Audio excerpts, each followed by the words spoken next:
शिवस्तुतिः। स्कन्द उवाच।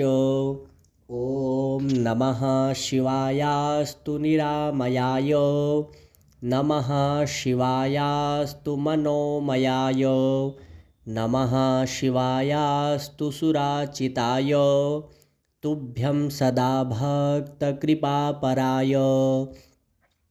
नमो भवायास्तु भवोद्भवाय, नमोऽस्तु ते ध्वस्तमनोभवाय, नमोऽस्तु ते गूढमहाव्रताय, नमोऽस्तु मायागहनाश्रयाय, नमोऽस्तु शर्वाय नमः शिवाय, नमोऽस्तु सिद्धाय पुरातनाय, नमोऽस्तु कालाय नमः कलाय, नमोऽस्तु ते कालकलातिकाय, नमो निसर्गात्मकभूतिकाय, नमोऽस्त्वमेयोक्षमहर्धिकाय, नमः शरण्याय नमो गुणाय, नमोऽस्तु ते भीमगुणानुगाय, नमोऽस्तु नानाभुवनाधिकर्त्रे, नमोऽस्तु भक्ताभिमतप्रदात्रे,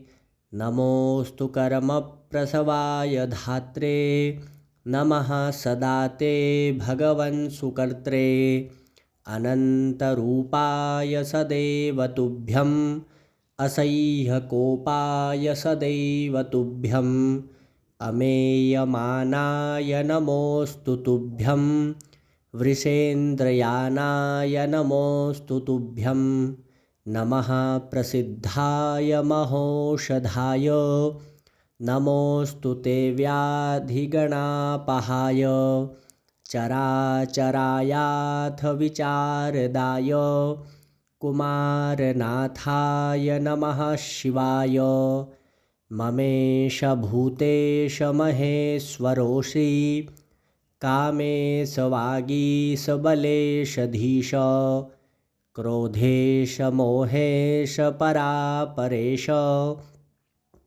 नमोऽस्तु मोक्षेश गुहाशयेश, ये च सायं तथा प्रातस्त्वत्कृतेन स्तवेन मां स्तोष्यन्ति परया भक्त्या, शृणु तेषां च यत्फलम्।